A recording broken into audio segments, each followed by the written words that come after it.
Bom, vamos lá.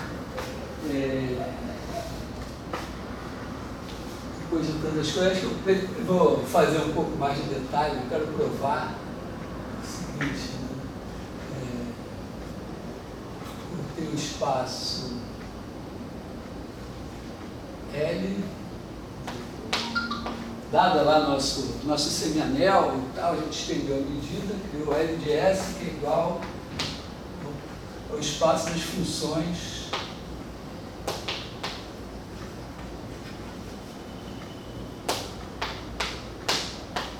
integráveis. Quero mostrar que isso é um espaço vetorial, ou seja, quero mostrar que a soma de funções integráveis é integrável e que o produto por escalar é integrável. Vou mostrar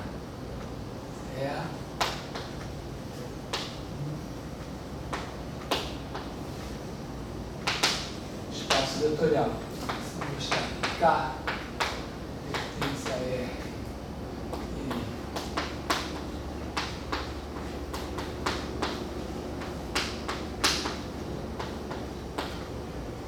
Na verdade, eu quero mostrar que a integral de KF igual a K integral de F,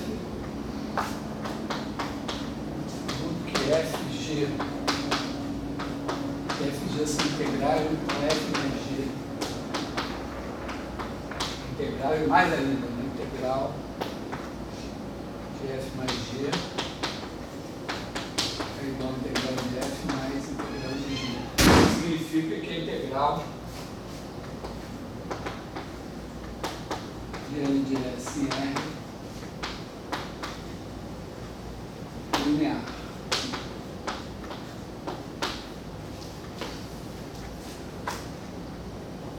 Tudo funciona direitinho com a integral de Riemann, tem que funcionar aqui. Eu vou então tomar um caminho que eu já anunciei, né, que bom, primeiro o caso da multiplicação por escalar. No caso da multiplicação por escalar, vou fazer a figura. Você tem aqui uma função. Vamos fazer o caso positivo. Isso aqui é a nossa F, o gráfico da F, pode continuar. E ele é aproximado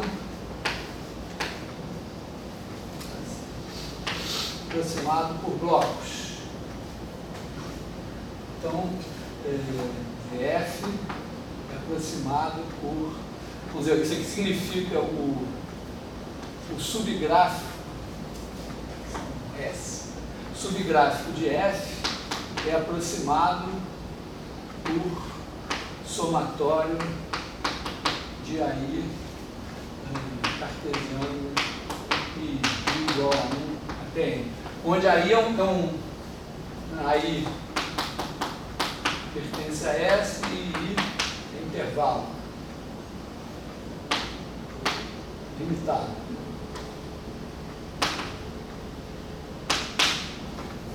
Essa é a nossa definição de integral, é essa. A integral é a área sobre o gráfico, a medida desse cara. Então, a medida desse cara é aproximado. Entendido isso aqui, que a medida exterior da diferença simétrica entre esse cara, somatório de I vezes I, tende a zero.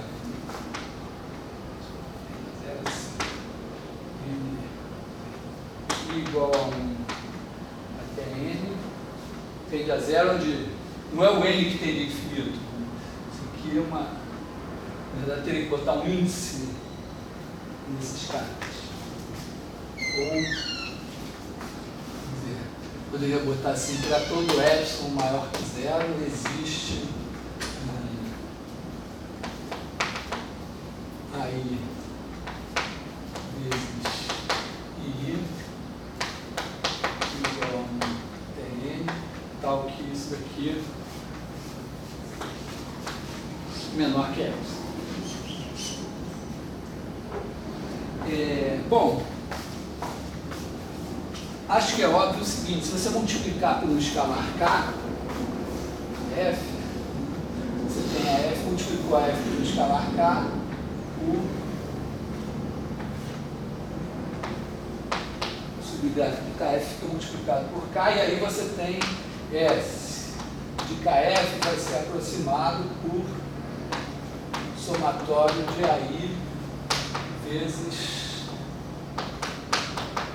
KI, onde a única coisa que vai acontecer é que esse cara daqui vai ser menor que K, módulo de K vezes epsilon. Tá, o K pode até ser negativo, né, onde K I é igual ao conjunto dos KT pertencentes a I. Então, se você aproxima isso aqui por essa soma com uma diferença simétrica menor que epsilon em medida, se você substituir esse cara por esse aqui, a diferença simétrica vai ficar menor que o módulo de K vezes epsilon. Então, você toma o epsilon sobre o módulo de K aqui, está tudo bem. E o zero, é o zero. Então, esse caso sai facilmente. O AI é um bloco. O AI eu estou sempre fazendo isso, né? Eu estou pegando o AI é um elemento de S. Então eu estou sempre, vamos ver, o S é um semianel que poderia ser uma coisa mais abstrata. É o semianel original onde está dada a minha medida original que eu estendi. Claro que como se eu pegar os conjuntos que tem aliás, esse L de S, na verdade, é o conjunto dos conjuntos, a coleção dos conjuntos que tem medida. Mas vou chamar assim também das funções nesse momento.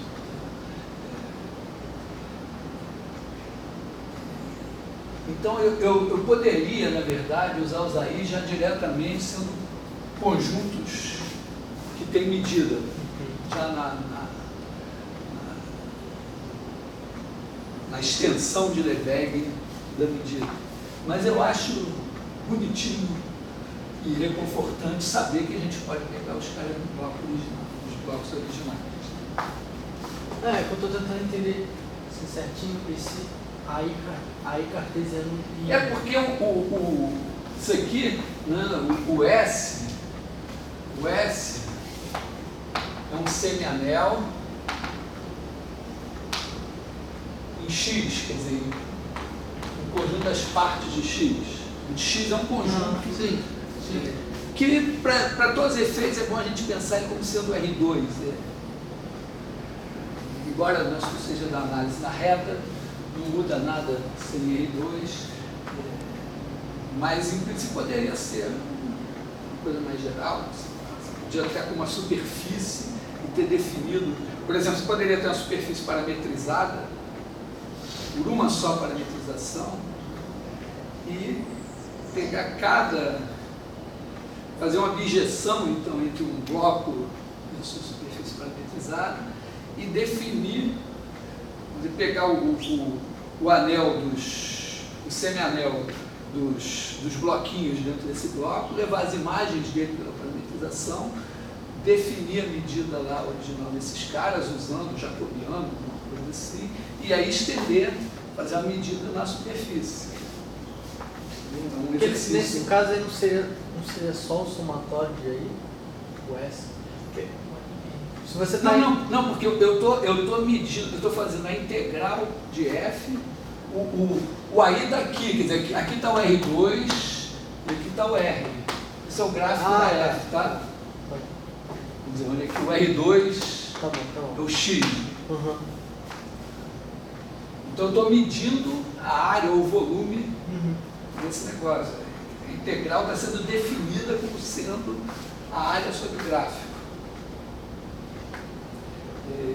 Lembrando, né, que, vamos dizer, em geral, a gente vai fazer assim, né? Você pega sempre a F é igual a F mais menos F menos, onde F mais é igual a máximo entre F0, F menos é igual a menos o mínimo ou bem o máximo entre menos F, 0. E aí você pode sempre fazer, quer dizer, a integral de F, a integral de F mais, menos a integral de F menos. E o subgráfico de F, aí independente de ser positivo ou negativo, esse é igual ao conjunto dos xt tais que 0 menor ou igual a t, menor só que f de x, união conjunto do xt tais que 0 maior ou igual a t maior que f de x. Pega a parte de cima e a parte de baixo. Esse menor aqui, ele se justifica pelo seguinte: pode ser interessante a gente considerar,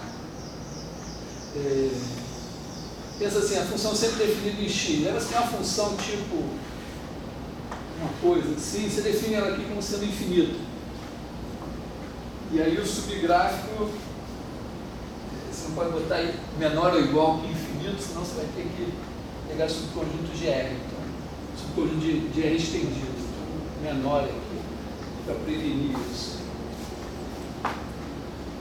Bom, então isso, acredito que resolva essa parte aqui.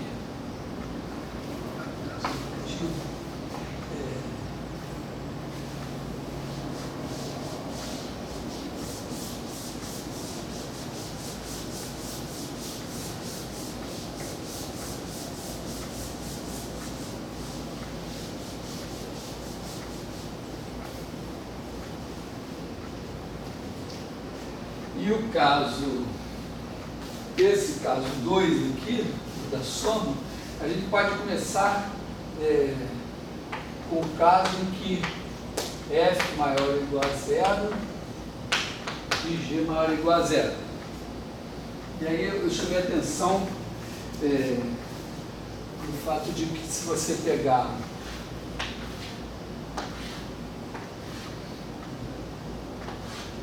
fizer aqui f, botar g assim, aí você vai ter f aqui de novo, né? F aqui, aí você vai ter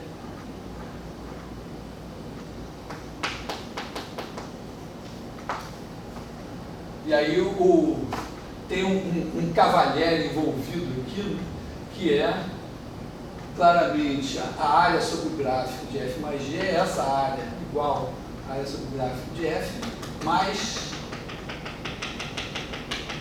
essa daqui, que pelo princípio de Cavalieri, essa área vai ser igual a essa. Só que tem um detalhe,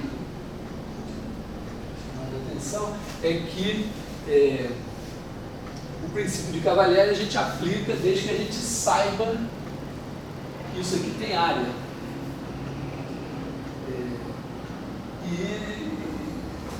Em princípio, não tenho a garantia que isso tem área. Então, eu repensei, né? Falei assim, bom, vamos fazer o que? A gente pega isso daqui e coloca menos g aqui. Porque aí esse conjunto aqui é o subgráfico de S. Esse aqui não é o subgráfico de G, mas ele tem exatamente a mesma área, multiplicado por menos 1. E a interseção deles é só esse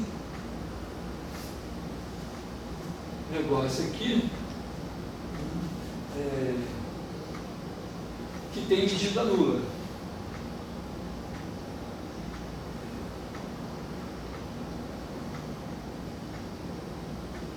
Então, para eu fazer... Então, isso aqui é a área de F mais a área de G. E esse cara, sim, esse tem medida. E agora eu posso aplicar o princípio de Cavalieri a esse cara daqui. E o princípio de Cavalieri me diz o quê? Que se eu pegar esse tamanho daqui e colocar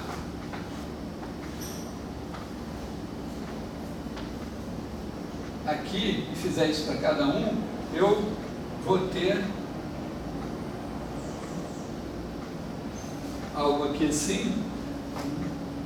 E, quer dizer, aqui eu tenho x, esse conjunto daqui, esse cara daqui é um conjunto A, esse cara aqui é o AX, esse cara daqui é a medida do AX, na verdade é medida exterior, mas no caso é a própria medida porque ele é um intervalo. Aí eu sei que a integral da medida de AX dx é igual à medida de A. Só que aqui a medida de A é igual à integral de f mais a integral de g.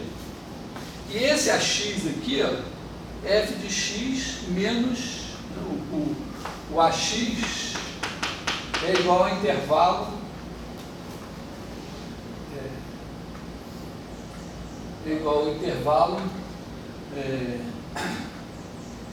menos g de x, f de x. Então a medida do AX é igual a f de x mais g de x. Então isso aqui é igual a integral de f de x mais g de x dx. E aí eu demonstrei. Porque esse daqui eu não podia garantir a priori que ele tinha medida, mas esse eu posso. E aí eu uso o Cavalieri nesse e eu obtenho esse que é exatamente esse aqui.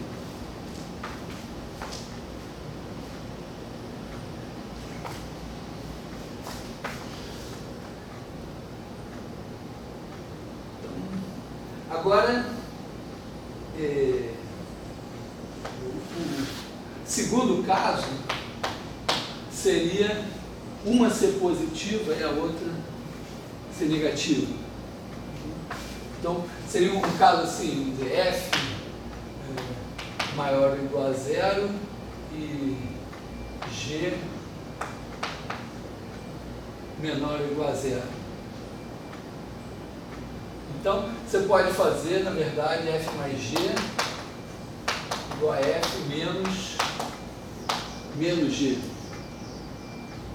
E aí você cai no caso, você troca o nome desse cara para g aqui, né? E cai no caso f menos g, f maior ou igual a zero e g maior ou igual a zero. E aí, a figura, vocês precisam de cores, vamos dizer assim, você tem aqui a F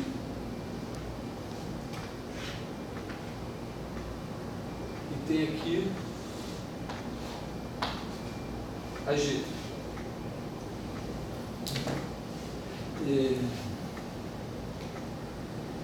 Então, bom, basicamente o que a gente quer é essa área daqui menos essa área daqui. Porque F menos G aqui é positivo e aqui F menos G é negativo. Bom, observa que isso aqui, essas duas áreas aqui, a gente pode fazer o seguinte, né? Se a gente pegar o subgráfico de F menos o subgráfico de G, eu tenho essa daqui. O subgráfico de G menos o subgráfico de F, esse aqui é o A, esse aqui é o B. E a interseção é um C que está aqui. E como esse e esse tem medida, a diferença entre eles tem. Da mesma forma, e a interseção também. Então esses caras todos têm medida. Vou apagar o lado de cá.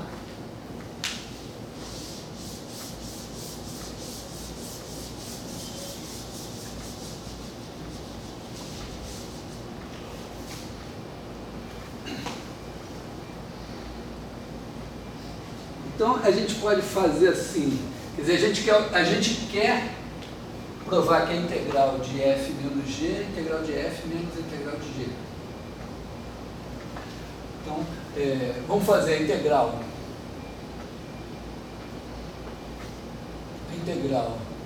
de f menos a integral de g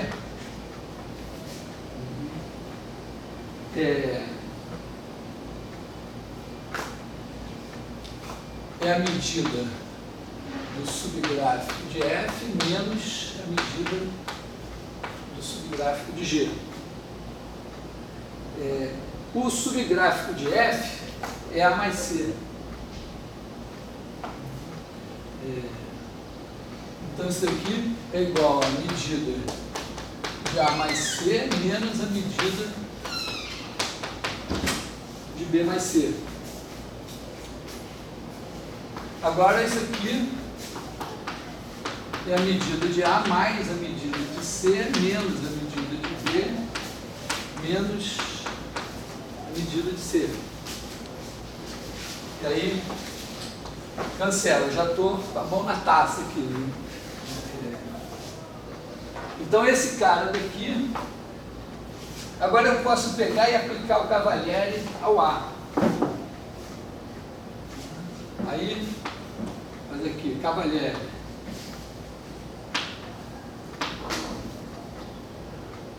Então isso aqui é medida de A, isso é igual à integral de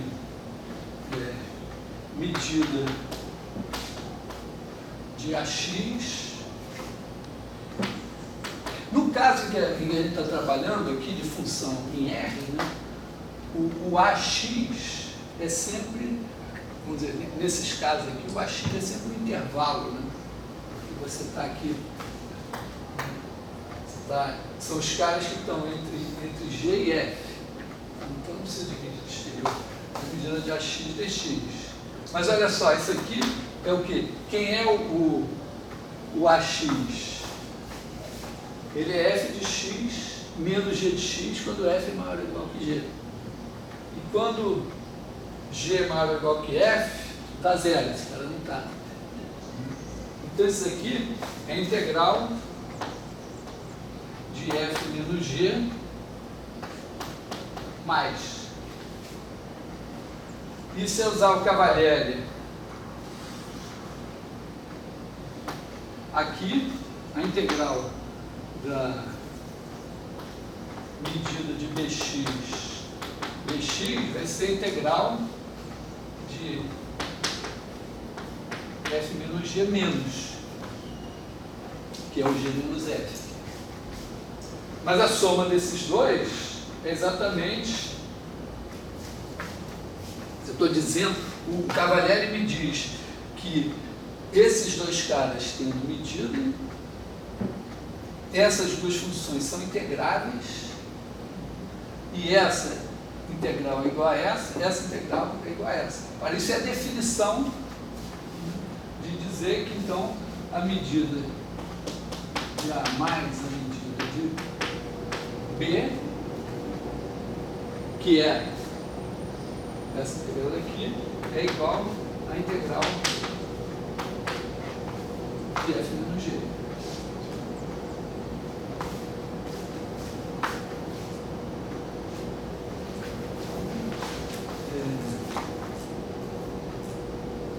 Toda vez que eu falo agora que estou com a mão na taça, eu penso na Chapecoense.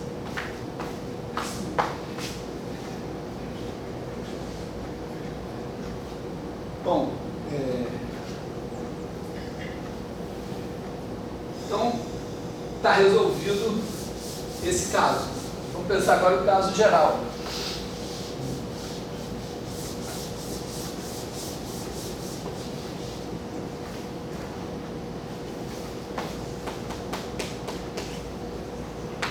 caso geral. Então você escreve F é igual a F mais ou menos F menos G igual a G mais menos G menos, e aí escreve F mais G igual a F mais G mais menos F menos mais G menos. E aí você tem que, como essa aqui é soma de duas positivas integráveis, ela é integrável, essa daqui também é soma integrável, essa diferença de duas positivas é integrável, então isso é integrável. E aí você vai ter que a integral de F mais G vai ser a integral dessa menos a integral dessa, vai ser a integral de F mais a integral de G mais, menos a integral de F menos a integral de G menos, que é igual a integral de F mais a integral de G.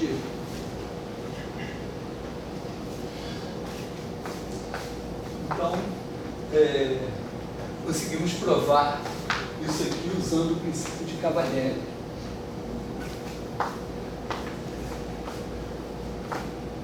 Fiquei feliz de fazer assim, porque desde que eu aprendi integral do cálculo 1, eu fiquei com esse negócio na cabeça que quando você faz a integral da soma, você mexe. Não sei se vocês tinham essa figurinha na cabeça, que eu acabei de fazer, que você tem a F, a G, que quando você soma, você pega a F e coloca a G aqui em cima. Então você tem um deslocamento desse aqui. Tá, pode ser o outro também.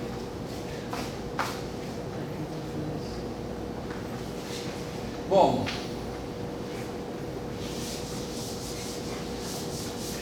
então nós temos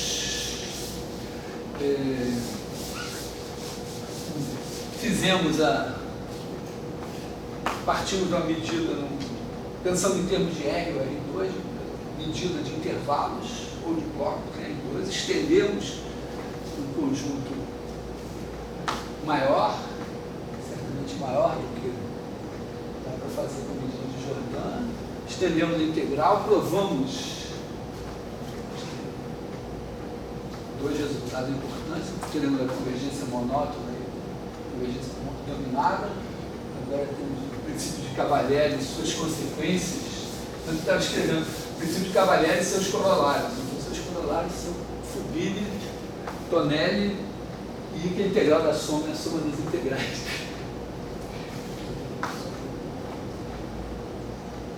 Então, agora eu queria voltar na coisa da aproximação por funções escada.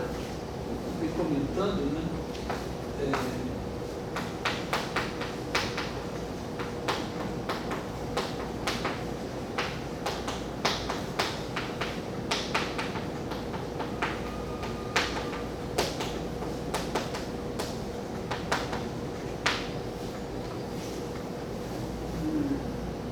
Que é, você pega de novo uma F positiva, e aí a gente aproxima por blocos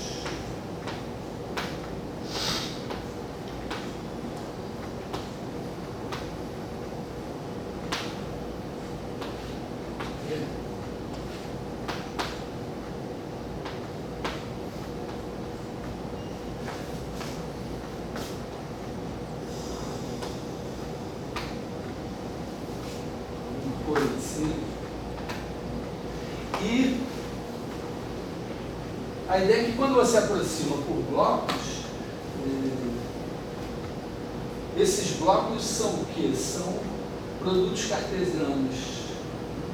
Você está aproximando o subgráfico de F por somatório de I igual a 1 até N de AI vezes I, onde os AIs são elementos aqui do seu conjunto X, aqui uma F de X em menos infinito E esses caras são intervalos. Então, eu diria que tem um lema do deslocamento aqui evidente, que é o seguinte: deixa... Você já deve ter brincado, tem algum videogame que faz isso, você deixa os bloquinhos caírem. Deixa todos os bloquinhos caírem até eles se empilharem aqui. Não é exatamente isso, é parecido com isso que a gente faz, mas essencialmente é isso. Quando você deixa os bloquinhos caírem, você praticamente constrói uma função escada. Tem um probleminha, vamos dizer, no videogame é claro que vai dar um problema, né? Porque aqui, vamos dizer, supõe que esse bloco aqui, menorzinho que esse, quando cair, vai ficar um negócio que não é válido. Mas você pode reordenar, talvez, ou pegar interseções. Mas as funções escada também a gente faz uma soma que não é... em que as bases dos blocos podem ter interseções.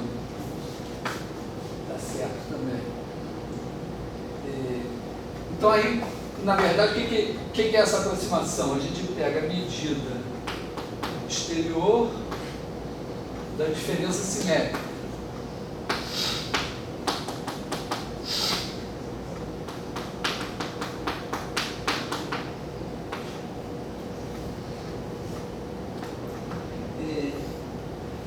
A proposta aqui é trocar esse cara daqui pelo subgráfico de uma função escada.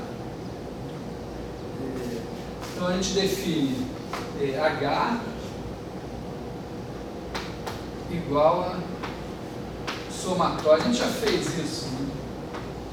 Igual a um Tn de medida de I, função indicadora de AI. Então você pega quando você pega então o que você faz? Você tem aqui o bloco AI e I, e você traz ele para cá.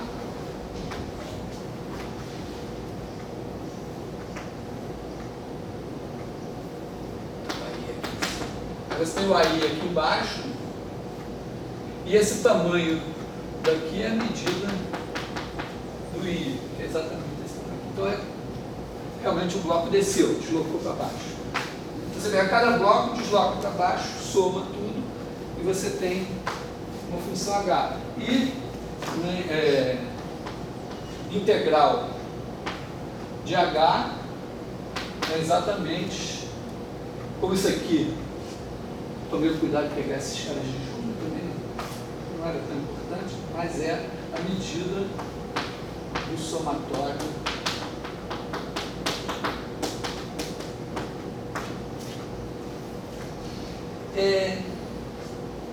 uma observação que eu não fiz antes, deixa eu fazer agora, já falei antes, mas quando a gente pega a função f e diz, olha, eu vou aproximar o subgráfico de f com subgráficos de funções escada. O subgráfico de uma função escada, essa aproximação aqui pode ser feita, eu não preciso exigir somas aqui, eu posso pegar uniões. As uniões, eu posso transformar qualquer união numa soma, pegando diferenças de conjuntos e tal, isso vira isso. Mas quando eu pego uma função escada, eu estou pegando um tipo particular de conjuntos assim, porque o subgráfico de uma função escada é o quê? É o produto do subgráfico de H, nesse caso, né, é igual ao somatório de AI vezes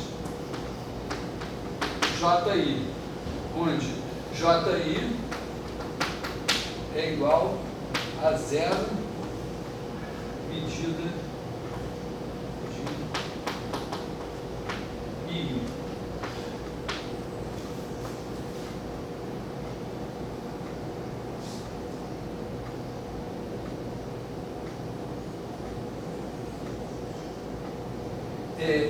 Somatório, não, né? Vamos botar assim. Vou botar assim, união. Também não está bom assim, né? Eu posso botar somatório, mas vou deixar união aqui. Mas esse cara não é exatamente isso, porque esse cara daqui tem que subir e descer quando eles se somam. Então, não é exatamente isso, mas é uma coisa parecida com isso.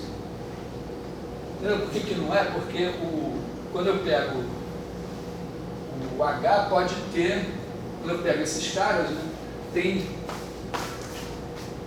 blocos que caem aqui. Então, quando cai esse bloco e cai esse outro bloco aqui em cima, um cai aqui e o outro cai aqui. Se eu escrever dessa maneira, eu estou juntando esse com esse. Na verdade, eu tenho que colocar um em cima do outro. Mas o importante aqui é entender o seguinte, que o subgráfico de uma função escada, como ela toma um número infinito de valores, e essas bases aqui acabam sendo elementos de S, você tem o subgráfico de uma função escada, é um cara desse tipo. É um tipo particular. Eu estou aproximando o subgráfico de F como um tipo particular de elementos desse conjunto. Então, se eu pego uma aproximação, se eu digo que a F é integrável, se ela é aproximável por caras desse tipo, com certeza, se ela for aproximável por funções escada, subgráfico de função escada, ela é aproximável por coisas desse tipo. O que eu quero provar é exatamente a recíproca. Eu quero provar que toda aproximação que eu tenho por blocos, eu posso transformar uma aproximação por funções de escada, até eventualmente melhorando. E por que melhorando? Está aqui, ó, o porquê do melhorando está, imagina essa situação assim, digamos que na minha aproximação do subgráfico, eu estou com esses dois caras aqui. Então, esse buraco aqui está aqui, e esse buraco está aqui, daqui está aqui. Vamos exagerar, botar esse cara aqui mais para cima. Na hora que eu deixo cair os blocos, né, esse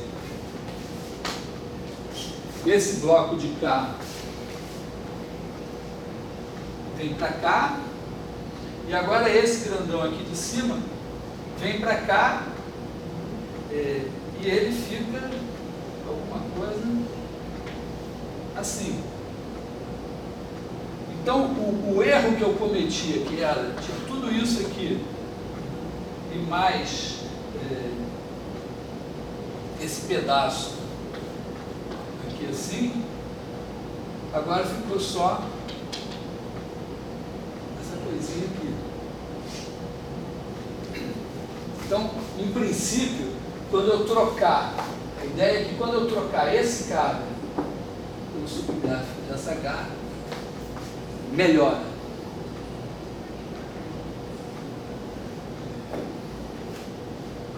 Então esse deve ser o lema do deslocamento.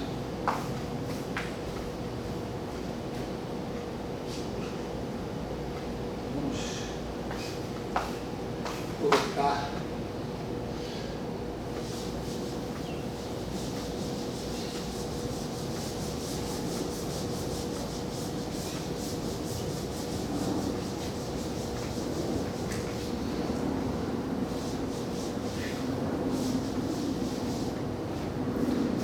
imagino que eu possa fazer o seguinte, né?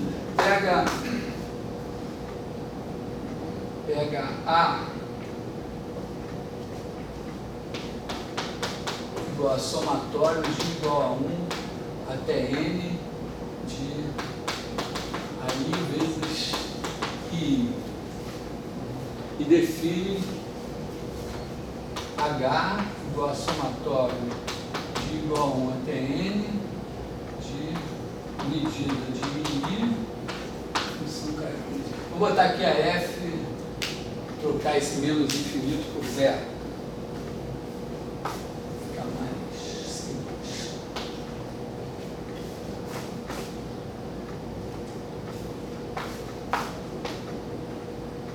I de aí.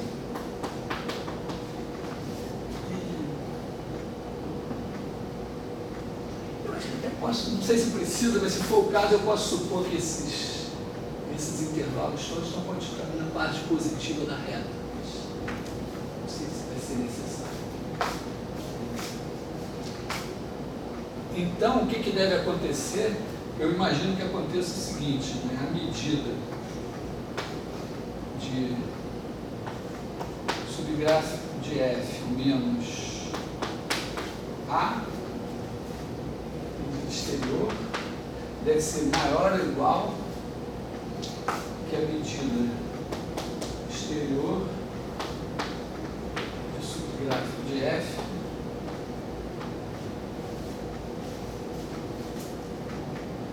e isso daqui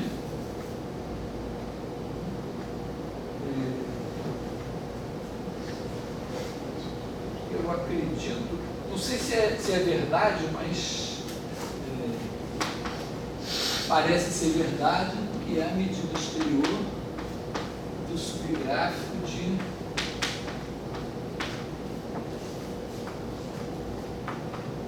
F menos H. Se não for igual, deve ser maior ou igual. E se não tiver nenhuma relação, vamos dizer, quando F for integrável, tem que ser igual. Vamos ver aí se a demonstração revela isso. Aqui, o que é essa ideia aqui, né? Você tem aqui a F, tem aqui a H, você está infeliz, fazer uma F mais assim.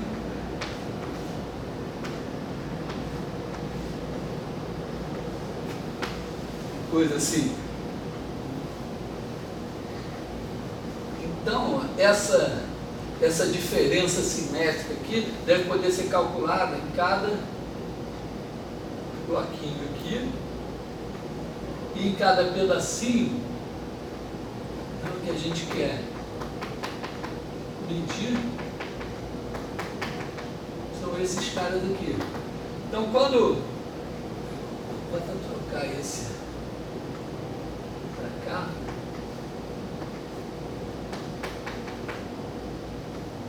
Isso aqui é o módulo da diferença, isso aqui é o módulo da diferença. E aqui também, ó, você tem dois pedaços, o módulo da diferença, o módulo da diferença, o módulo da diferença, o módulo da diferença. Então, deve valer essa igualdade daqui. Vamos dizer, no caso integrável, como que é essa integrável, isso aqui vai ser a integral de F menos H. O que eu estou preparando com isso? Eu estou preparando a seguinte coisa, que no espaço das funções integráveis, lá no meu espaço L, a menos de uma relação de equivalência, você pode definir uma norma. Eu gosto de botar duas barrinhas, a norma de F seria a integral do módulo de F. E aí eu estaria aproximando F por H, dizendo que a norma de F menos H é igual à integral. Tem que ficar pequeno. E é bonitinho, né, se essa norma já for uma coisa que eu já estava usando o tempo todo. Se for, vai sair de graça.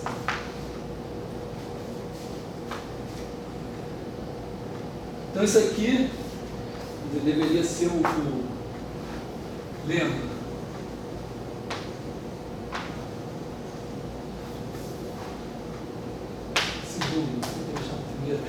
Eu não sei se, eu não reparei bem. Isso é uma ideia mais ou menos manjada, de fato, e tal.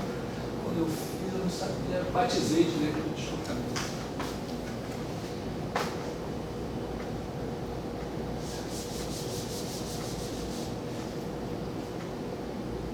Bom, então o objetivo dessa coisa, então, é mostrar que a gente pode definir, pensar as funções integrais como aquelas que são aproximadas por funções de escada, introduzir uma norma e, eventualmente, mostrar. Repara, a gente já mostrou isso quando a gente fez a extensão de Lebesgue.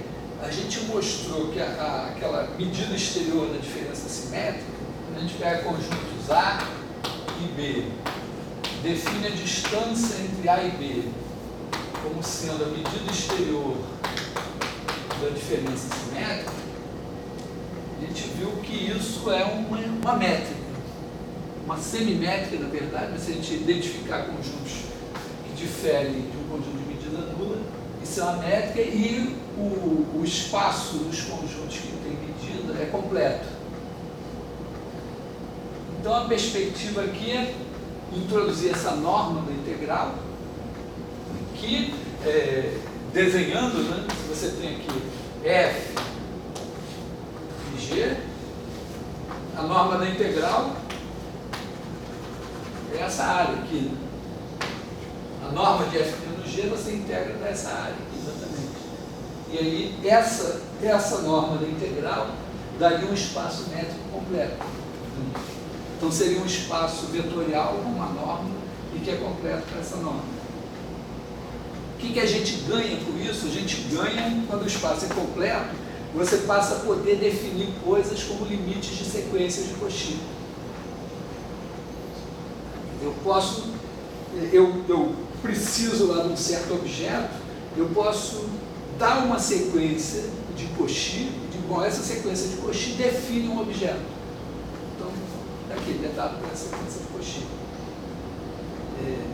A norma, vamos dizer, tem uma norma super importante que é prima dessa, que é a norma L2, em que você vai, em vez de fazer a integral de f menos g, você vai fazer a integral de f menos g ao quadrado e tirar a raiz quadrada. Essa vem num produto escalar e ela é a que aparece na série de Fourier. E na série de Fourier você tem funções que você quer definir como limites de séries. Você não tem a função, você tem lá a série que define a função. Então você precisa garantir que essa função existe, é boa de alguma maneira. Então tem um espaço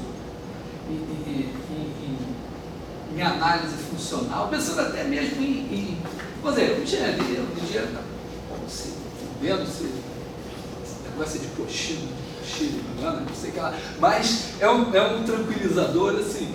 Você cria um método para resolver um problema. O que é esse método?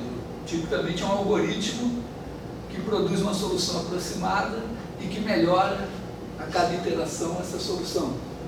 Então você provar que esse algoritmo é bom, de certa maneira, é provar que essa sequência de soluções aproximadas converge para alguma coisa e que essa alguma coisa é uma solução. Exatamente você poder definir, dizer, não, essa sequência aí é de Cauchy, portanto ela tem um limite, então existe a solução e eu estou realmente aproximando da solução.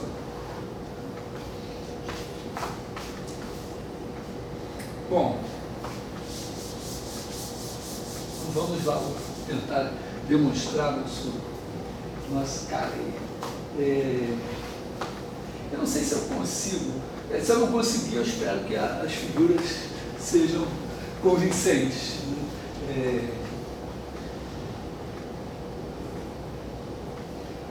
O que eu tenho que fazer é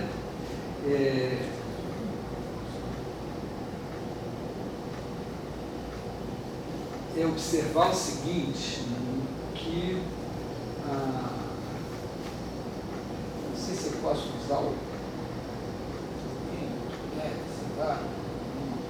mas eu tenho o meu primeiro lema do deslocamento, ele garante, não me lembro mais o que ele dizia, mas ele dizia exatamente que quando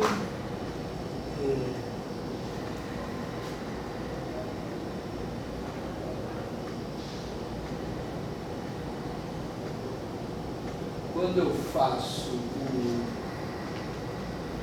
que era o primeiro lema do deslocamento?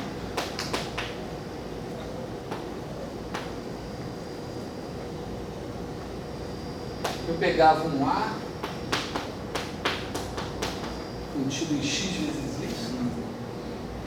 Y, supunha que A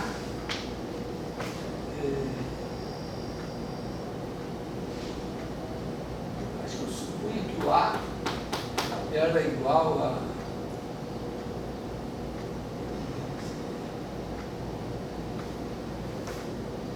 eu não me lembro se eu tinha que fazer alguma hipótese sobre A, mas basicamente eu provava que a medida exterior de A é maior ou igual que a medida exterior do subgráfico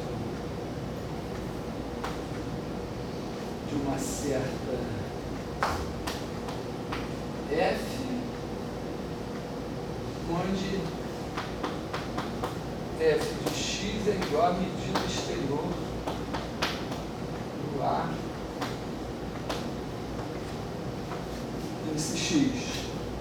Quer dizer, eu pegava o cara aqui, lá no produto cartesiano, aqui x vezes y, aí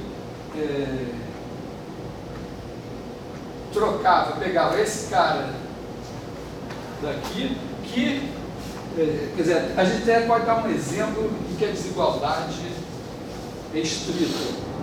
Imagina assim, que eu tenho aqui o x, aqui o y.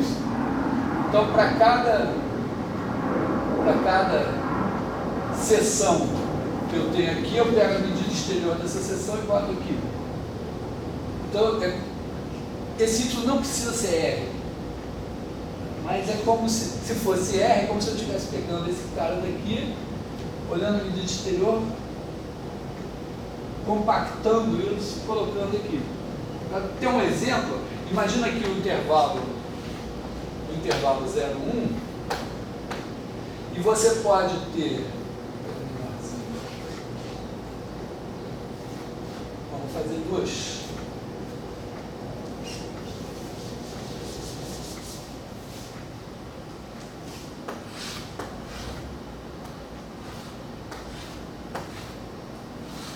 Pega aqui o intervalo 0, 1, aí pega um conjunto que a gente provou que existe, que não tem medida.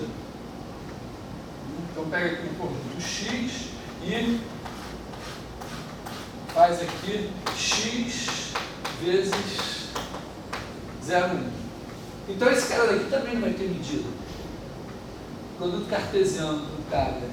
Não vou parar para ver como demonstra isso, mas com certeza o meu produto cartesiano. Bom, a mesma demonstração funciona. Como você desloca, o produto cartesiano desse cara por esse não tem medida. Agora aqui você pega e coloca aqui o x aqui não é bom, chamar de A esse cara. E bota aqui B vezes 2, 3, para ficar longe, assim, ter 1, ter 2, 3, onde B é igual a 0, 1, menos A. Esse cara também não tem medida.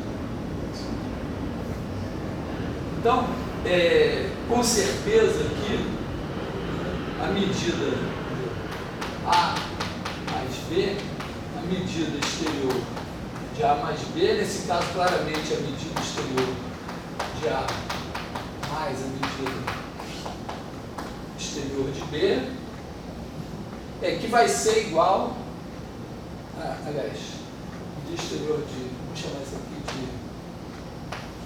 B, esse daqui de A, então aqui é A, B assim, aqui é o A, aqui é o B, e isso daqui é igual a medida exterior do A, porque aqui é 0,1, então eu tenho um cara aqui, esse aqui tem medida, então esse aqui, claro, deve ser esse aqui, mais a medida exterior de B. Como eles são, um é complementar do outro, para ele não ter medida, é preciso que essa soma daqui seja maior do que 1. Então, essa aqui é maior do que 1. Agora, quando você deslocar, encaixa perfeitamente, não? Um negócio assim feito lá na Alemanha. Não sei, os caras passaram 500 anos desenvolvendo indústria para encaixar esses negócios aqui certinho, encaixa certinho. Então, na hora que você faz esse negócio aqui e desloca, você tem a medida igual a 1. E cai, fica o 0,1. Uma função escada que você tem aqui. Exatamente. Essa função que você tem aqui é o bloquinho. Então, nesse caso, você tem a desigualdade estrita.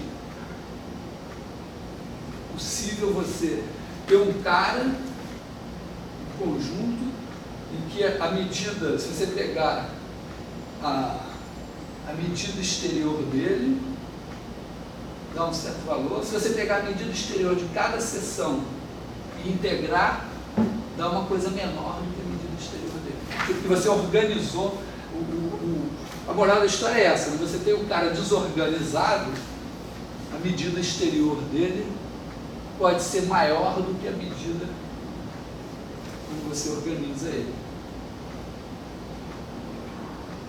Isso só acontece nesses casos extremamente patológicos? Bom, tem coisas mais patológicas, né? Você pode ter um conjuntos não mensuráveis, tem teoremas, você pode pegar um conjunto que você faz um movimento rígido, ele vira o outro, você pega o outro, você faz um movimento rígido, vira o mesmo, e você pode também pegar os dois e juntar e fazer o primeiro. Você pode fazer dois caras, pegar dois caras disjuntos, unir disjuntamente e dar uma coisa do mesmo tamanho. Não é exatamente o mesmo tamanho. Claro, são conjuntos que não têm medida. E como para construir conjuntos que não têm medida, você precisa da absoluta escolha, então você sempre vai ter que ter alguma patologia envolvida. Eu questão de isso vai valer só por caso na situação que você está mexendo com a condição mensurável. No caso mensurável.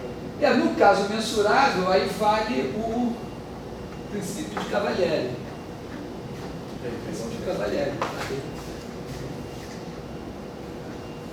Então, se eu não me engano, foi esse o primeiro lema do deslocamento que a gente já demonstrou.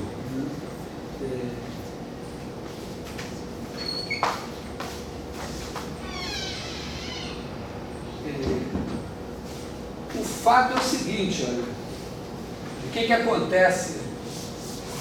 O que acontece aqui na nossa história?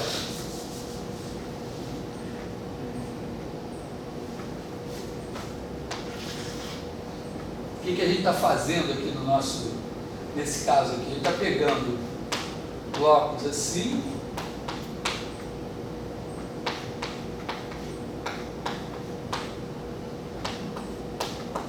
nosso conjunto é um conjunto assim, aí a gente está pegando, somando esse tamanho com esse tamanho, colocando aqui. A nossa H, se a gente fizer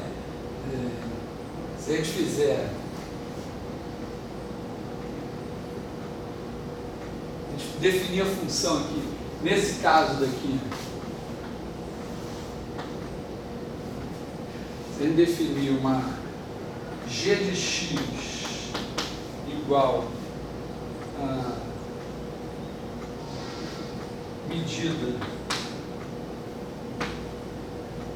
do AX, quer dizer, eu pego aqui o x, aí eu pego isso, somo e boto aqui a medida do AX. O AX é essa seção aqui.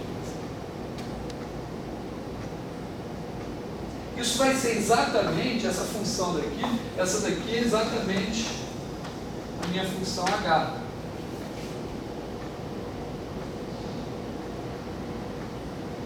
Porque olha só, o que é a minha H?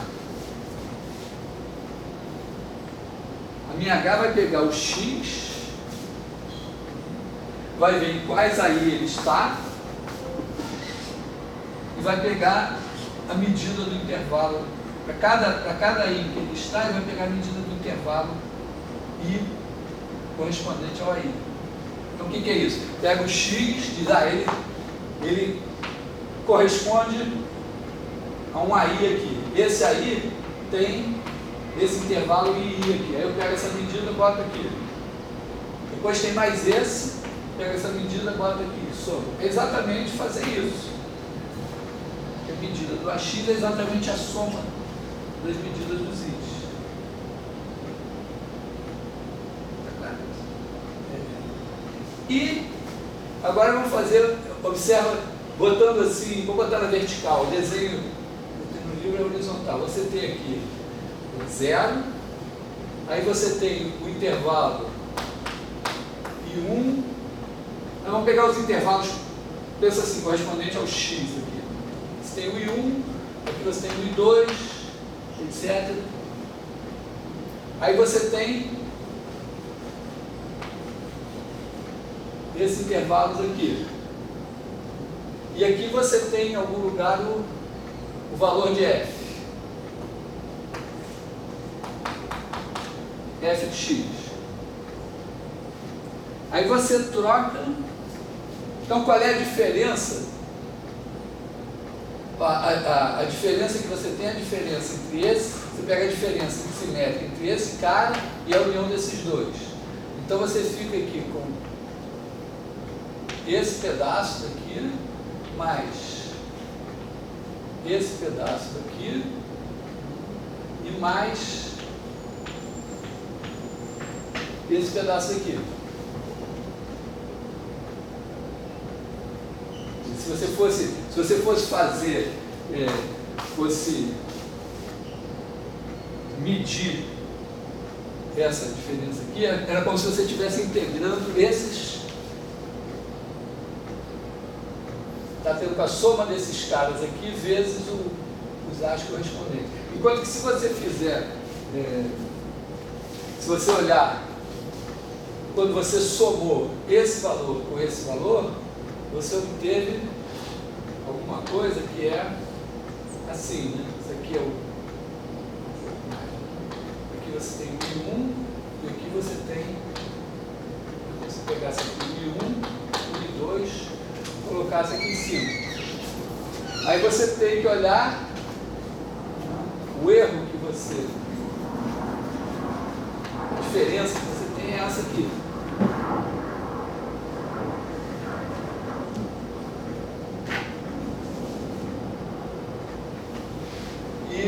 Eu afirmo que, claramente, isso daqui é menor que a soma desses três. Isso não depende da figura particular que eu estou fazendo. Porque aqui eu peguei esses caras, andei com eles, mas eu me permiti andar mais para cima. Tem um gap sempre que é o que passa aqui.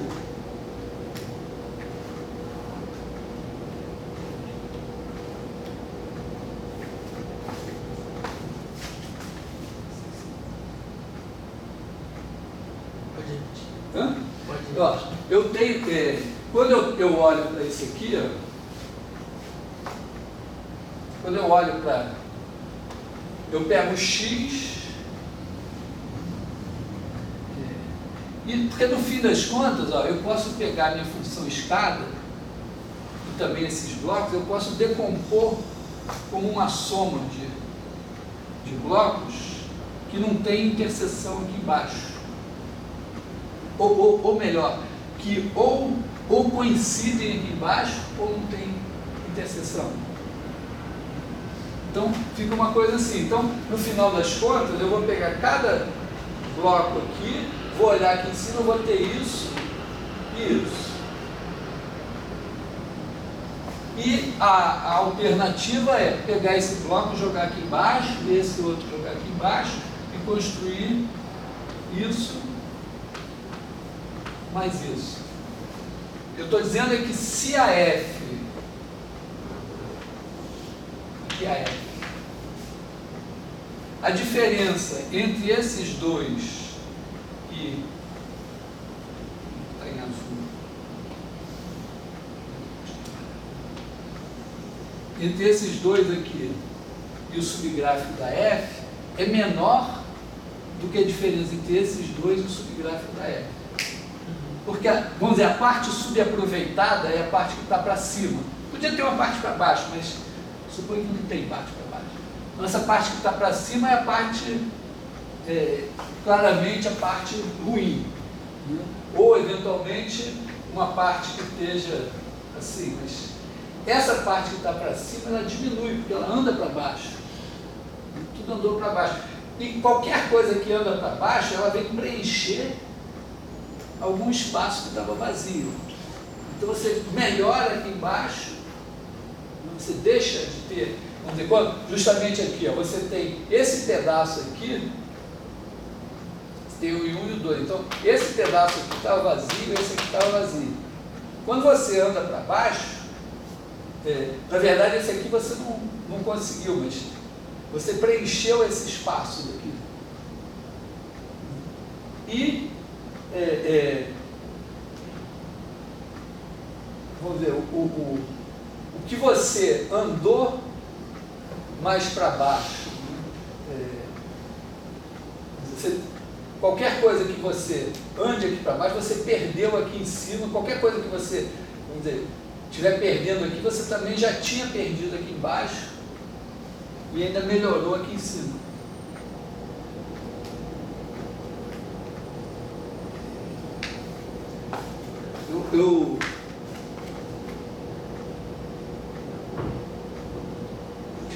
Vamos dizer, não vou fazer esse exercício, mas com certeza isso dava um problema de Olimpíada, de matemática, assim,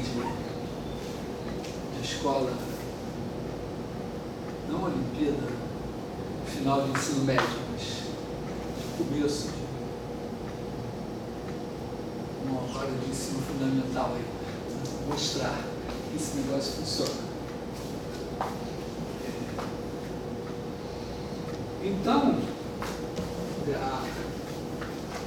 a moral da história é o quê? É que quando você faz essa diferença simétrica e troca por essa daqui, esse negócio vai melhorar. Na verdade, aqui você pode, vamos dizer, eu estou fazendo bloco a bloco, mas você pode botar somas infinitas e tal, e fazer essa coisa. Eu acho que isso aqui, entender essa ideia é mais importante, a demonstração está escrita. Então isso aqui é maior ou igual que isso. E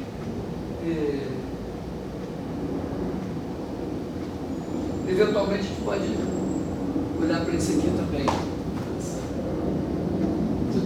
Tendo que isso demonstra essa desigualdade. Não é exatamente o que deveria ser no curso de análise. No curso de análise você faz todos os detalhes uma vez na vida, para depois, quando você tiver funcionando profissionalmente, você fala com o seu colega, mostra a figura e todo mundo sabe fazer os detalhes. Mas, de qualquer maneira, é importante não perder de vista, quando você faz as demonstrações com todos os detalhes, que você tem que primeiro entender a figura ou a ideia e depois transformar aquilo em demonstração. Geralmente, explicar a ideia é uma coisa assim, meio, não literária, às vezes. Estou fazendo isso aqui e a parte literária está no texto. Bom, a segunda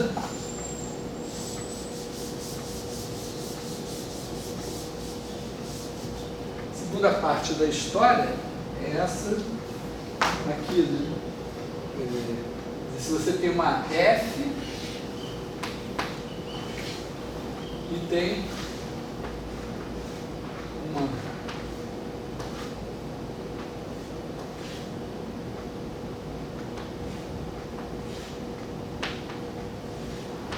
uma H, tem F de X zero infinito e H é igual a somatório de EI e de AI. E vamos supor que os AIs 2 a 2 juntos, acho que deve simplificar a coisa. E aí eu quero mostrar que a medida exterior de subgráfico de F, subgráfico de H é igual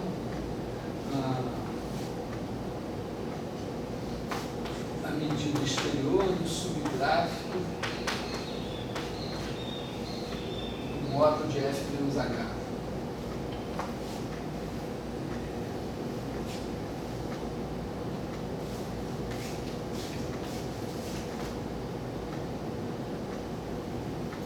Bom, acho que a ideia, vamos pegar esse cara daqui e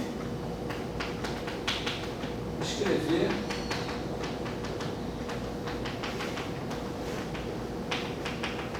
como essa união. O detalhe se ela é disjunta ou se não for disjunta, as interseções formam um conjunto de medida nula.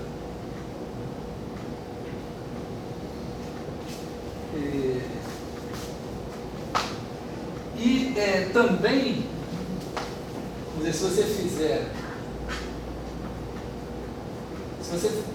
uma questão primeira a considerar, se você pegar dois conjuntos A e B, com A interseção B vazia, será que a gente pode dizer que a medida exterior de A mais B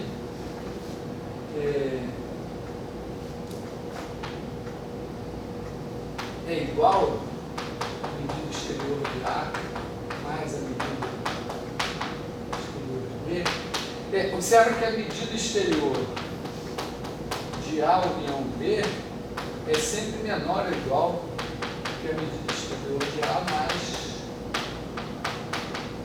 a medida exterior de B. Porque se você cobrir A e B por uma coleção enumerável, abre o A por uma coleção enumerável, B por uma coleção enumerável, você está cobrindo o A união B. Enquanto que quando você cobre o A união B,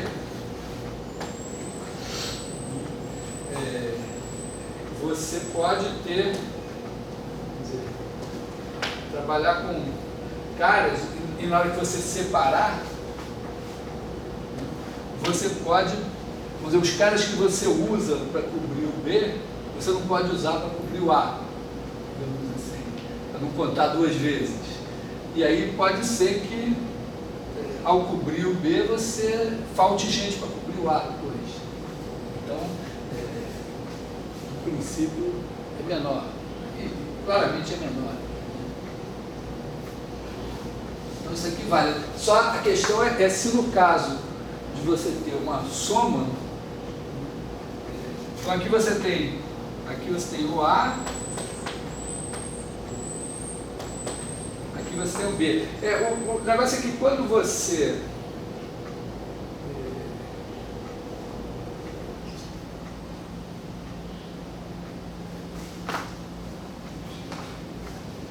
não sei se podemos fazer isso para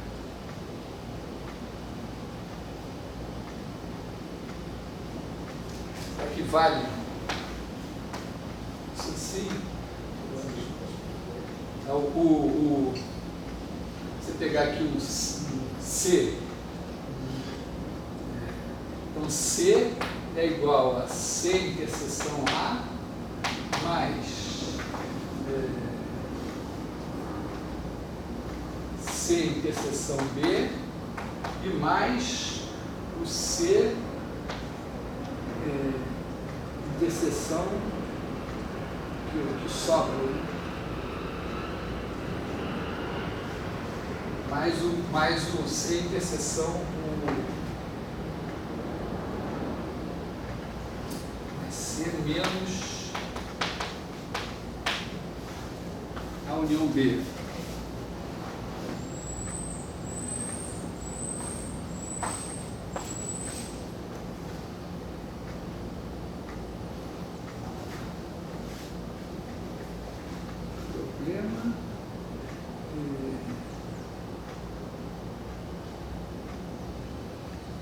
Se eu preciso de exterior aqui, posso abrir um dela.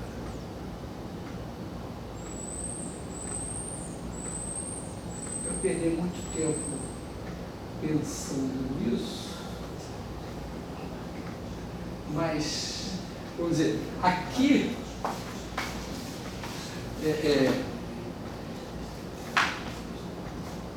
tem algum detalhe aqui a resolver. De qualquer maneira, na nossa situação aqui, quando a gente pega blocos para cobrir esse negócio, esse bloco sempre pode ser separado em dois, para cá e para lá. Então, eu creio que, vamos dizer, a gente pode, vamos dizer, trabalhar aqui, e dizer que, bom, nesse caso daqui, a igualdade clara, é clara. Na verdade, não é clara. Quando você faz... na verdade, sim, é claro, né? Porque quando esse cara está acima desse, você pegar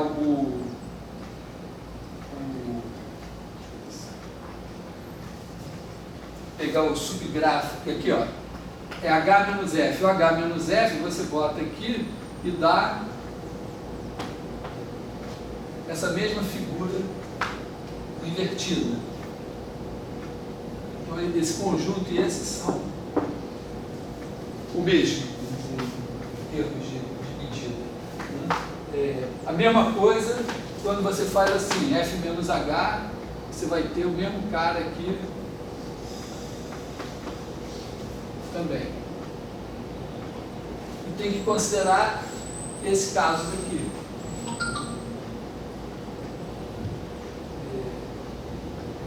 Nesse caso daqui, justamente quando você pega um cara que pega aqui que eventualmente pega os dois,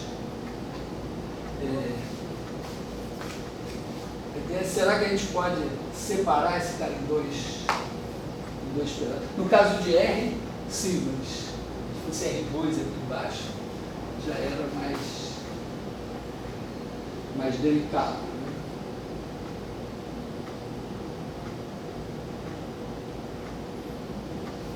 Mas, deixa eu ver.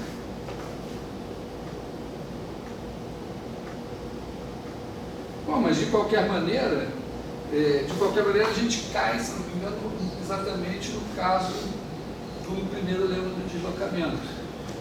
Você tem esse cara daqui, se você pegar, em todos os casos, se você pegar e olhar aqui embaixo, olhar esse cara daqui é o... pegar essa medida aqui e botar aqui embaixo. Então, eu estou organizando, estou diminuindo. Então, na verdade, você pode botar um maior ou igual aqui.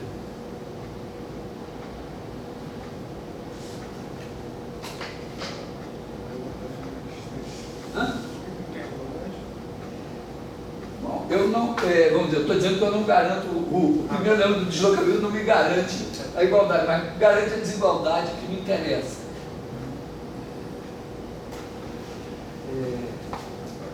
Eu acho que aqui deve ter igualdade. Então, eu não estou supondo que a F é integrável. Eu não estou supondo que a F é integrável, mas de qualquer maneira, deve ter a igualdade pelo seguinte, né? Porque esse cara aqui não está parece mais desorganizado do que... Porque aqui eu tenho aqui uma plataforma exatamente igual a que eu tenho aqui. Quando eu coloco esses caras aqui, deve estar igual. Mas, se eu garanto pelo menos a desigualdade. Assim. Uma coisa que não está claro é óbvio do desenho, mas porque que lá você acha a quantidade dessa desigualdade é aquela de x que é para a imagem, que é a medida do a de x, o a de x. Eu não entendi. Porque me dá desigualdade? O que aparece no primeiro lema do deslocamento é a medida exterior do subgráfico daquela função, que é justamente em cada ponto, a medida da pré-imagem daquele ponto. O que é essa função que aparece lá vai ser essa medida? Essa daqui? Isso. Ué, porque... Está claro no desenho, né?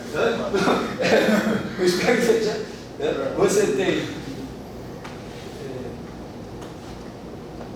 esse valor aqui, então quando você está em cima, você pega um x aqui, quando você está pegando a diferença simétrica, você está trazendo esse cara para cá. Então, ou ele é h de x, vamos dizer, ou ele é f de x, h de x, aberto, fechado, ou ele é h de x, f de x, que é esse cara, nesse caso aqui. Em qualquer caso, a medida desse cara é o módulo da diferença. Então você vai pegar, vai botar módulo da diferença, o subgráfico é o cara que vai de zero até o módulo da diferença. Bom, aí provamos isso. Então, o que nós provamos? Eu acho que basicamente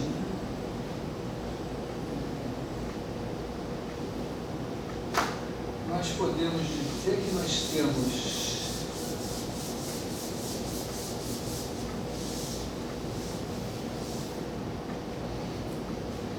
o seguinte, né? Considera, então nosso espaço é igual a número das funções integráveis, vou botar aqui um x, então ele é um espaço vetorial, e se eu colocar essa norma de f igual a integral sobre x do módulo de f é uma semi-norma em L. Ela só não é uma norma porque, quer dizer, aqui vale o seguinte, né? Integral, as propriedades são norma de f maior ou igual a zero, segunda é que a norma de KF é igual a módulo de K norma de F. E a terceira é que a norma de F mais G é menor ou igual a norma de F mais norma de G. Isso separa F em F mais e F menos, da G em G mais e G menos, vai funcionar. Para ser uma norma, falta o seguinte: se norma de F igual a zero, então F igual a zero. Na verdade, o que a gente tem é que se a norma de F igual a zero, então F igual a zero QTP. Porque se você tem uma função, porque norma de F igual a zero aqui significaria que a integral de módulo de F igual a zero. Quando você tem uma função positiva e a integral dela é zero, então ela é igual a zero QTP. Então a gente define aqui a relação de equivalência F1 equivalente a F2 sem somente ser vamos dizer, F1 igual a F2 QTP, que é a mesma coisa que integral de F1 menos F2 igual a zero. E aí, com essa relação de equivalência, você pega as funções integrais Lebesgue, corta por essa relação. Geralmente a gente chama esse cara até de L1. Às vezes L1 em cima, L1 embaixo. E aí você tem essa norma aqui. E o resultado importante é o seguinte, é que L1 de X, né? A gente bota assim, L1 de X, é completo. Toda a sequência de Cauchy converge.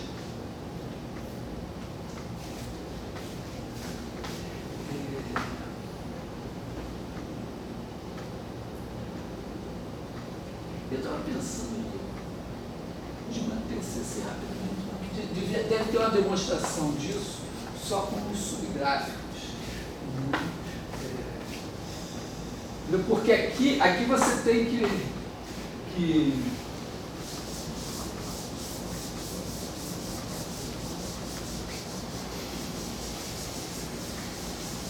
qual é o problema aí do Cauchy? Que você tem vamos dizer, você tem Fn de Cauchy. Sempre a gente faz uma coisa que sempre é um padrão assim, quando você faz uma relação de equivalência dessa, bom, o elemento desse L1 de imprensa é uma classe de equivalência de funções. É uma coisa muito pesada para a gente ficar carregando, somando e tal. Então, sempre quando a gente se refere a esse cara, mas pega para cada classe de equivalência uma função. Porque que é vamos dizer, um exercício provar que a soma, a multiplicação por escalares se define bem para as classes de equivalência. Se pegar F mais G, pegar uma F1 equivalente a F, uma G1 equivalente a G, F1 mais G1 vai ser equivalente a F mais G. Se F1 é equivalente a F, K vezes F1 vai ser equivalente a K vezes F. Então você pode somar, pode operar tudo e tal. Você aqui pensa essas coisas como funções. Então isso significa o quê? Que para todo epsilon maior que zero, existe N0, tal que N maior que N0, implica que a integral de Fn menos Fm é menor que epsilon. Isso não nos dá imediatamente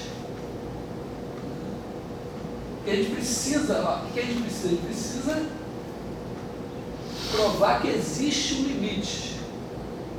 Então eu quero provar que existe f de x em R, tal que Fn converge para F na norma L1. Quer dizer, para todo epsilon maior que zero, existe zero, tal que n maior que zero, implica a integral de Fn menos F menor que epsilon. Então, o problema desse teorema aqui é que o fato de você ter essa sequência de Cauchy não dá, em princípio, nenhuma garantia de que ela convirja pontualmente, ou QTB. Porque o que eu quero? Eu quero definir f de x como limite de Fn de x. Estou acostumado a fazer isso, né? Quando eu faço a série de potências, eu faço qualquer coisa assim. Quando eu vou dizer que uma sequência de funções converge uniformemente uma certa f, o que eu sei? Se ela converge uniformemente, ela converge pontualmente. Então eu defino a f como sendo o limite pontual. Aqui, não sei, aliás, nem é verdade, tá? Nem é verdade que se Fn converge para F nessa norma, que ela de fato converge pontualmente. Vou dar um exemplo aqui, entenderem que tem um probleminha aqui, né?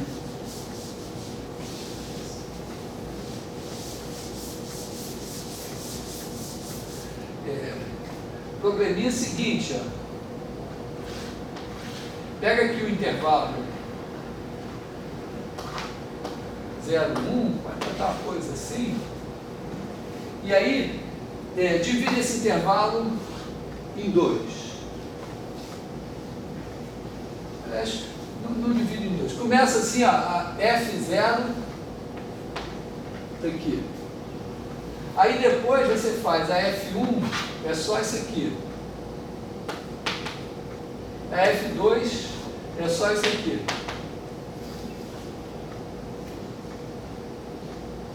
Aí, depois você divide esse intervalo aqui em 4, pode ser em 3 também.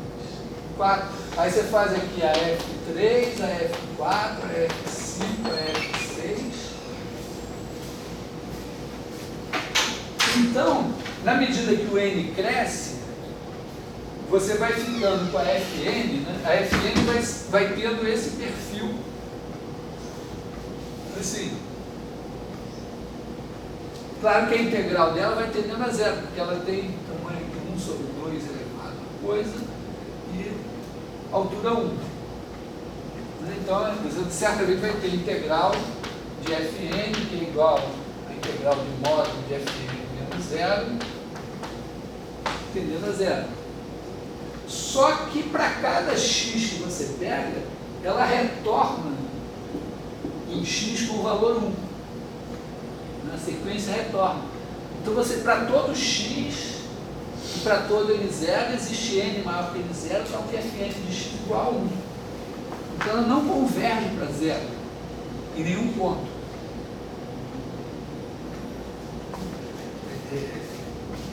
Na verdade, o que a gente pode provar é que ela tem uma subsequência que converge para zero, QTP.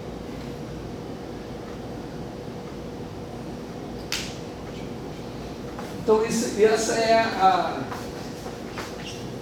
dificuldade aqui. Eu pensei se a gente não poderia fazer, eu acho que eu não vou tentar fazer, vou falar para vocês, não sei, vou pensar algo aqui, eu também não tive tempo de pensar na ideia, mas pensando em termos de subgráfico, né? Porque isso aqui está dizendo que o subgráfico de Fn menos F em modo. Eu pensaria assim, se não dá para fazer, você pega a Fn, você pega a F1,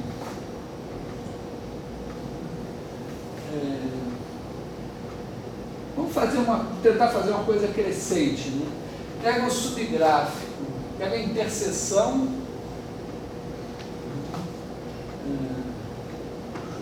de n igual a 1 até infinito, subgráfico de Fn.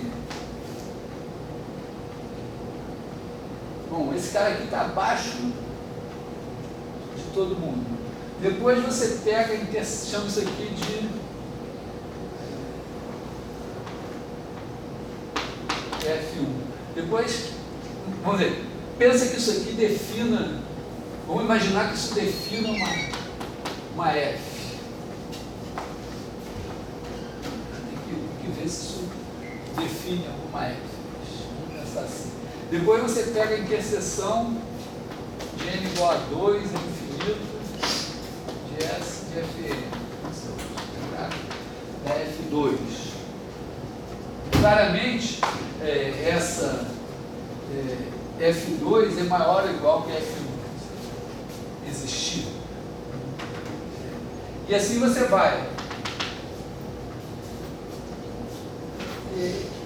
Tem cara, pergunta de exercício, questão, será que Fn converge de uma certa F?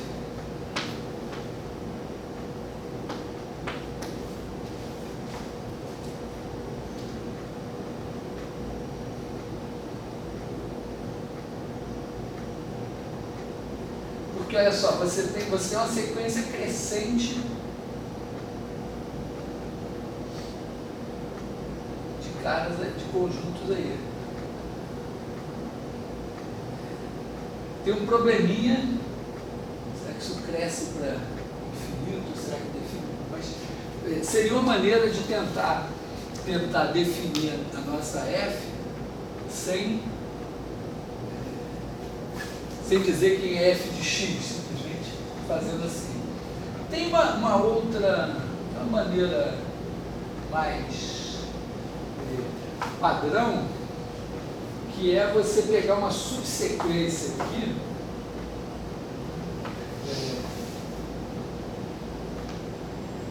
você pode pegar uma subsequência de maneira que você pega assim, Fn1 menos Fn2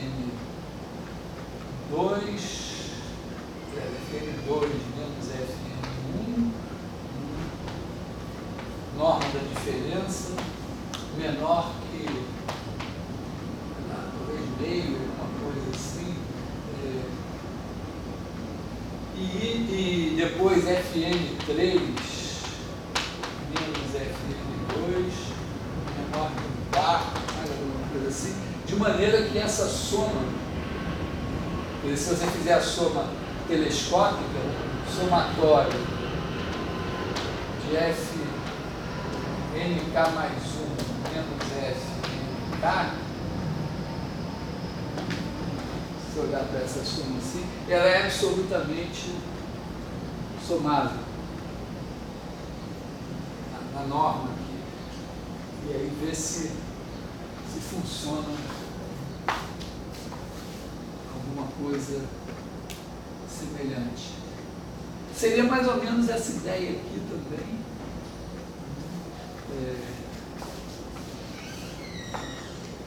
De uma maneira um pouquinho mais cautelosa.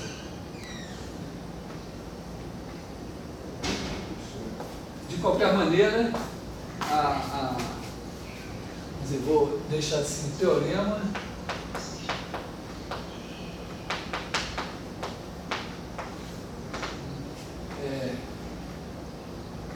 Nosso L L1 de X é completo e Fn converge para F N1 implica Fn tem subsequência que converge de para F. Acho que isso é verdade.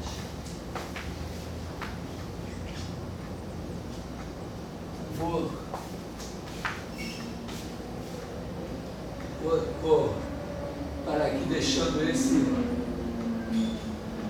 resultado aqui, que é o limiar dos espaços LP.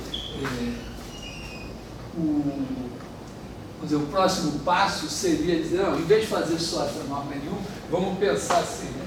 O N2 seria o seguinte, pega as funções mensuráveis, porque eu quero as funções de quadrado integrável. Né? Só que uma função pode ter quadrado integrável e ser péssima, ser indigna de se sentar à mesa das funções, porque você pode ter uma função, né, que pega um conjunto que não tem medida, define ela como sendo 1, mesmo no intervalo 0,1, 1 naquele conjunto e menos 1 no complementar. Quando você leva ao quadrado, ela é 1 no intervalo 0,1. Então o quadrado dela é integrável, mas ela não é uma função aceitável. Então, quando a gente começa a trabalhar com isso, a gente diz, não, as funções dignas de participar da cidadãs são as mensuráveis. Mensurável é aquela cujo subgráfico é um conjunto mensurável. O conjunto mensurável é aquele que é interseção com qualquer conjunto que tem medida finita, é um conjunto com medida finita. Então a função mensurável ela pode, vamos dizer, não ter integral, mas ela é bonitinha, assim, o subgráfico dela é bonitinho. Aí você pega entre as mensuráveis, você pode considerar aquelas em que essa integral aqui é finita, ou depois para P maior ou igual a 1, aquelas que a integral do modo de f elevado a P é finito. E aí você vai pegar isso elevado a 1 sobre P, e isso vai dar os espaços LP. Claro que desse LP o que mais nos interessa é o L2.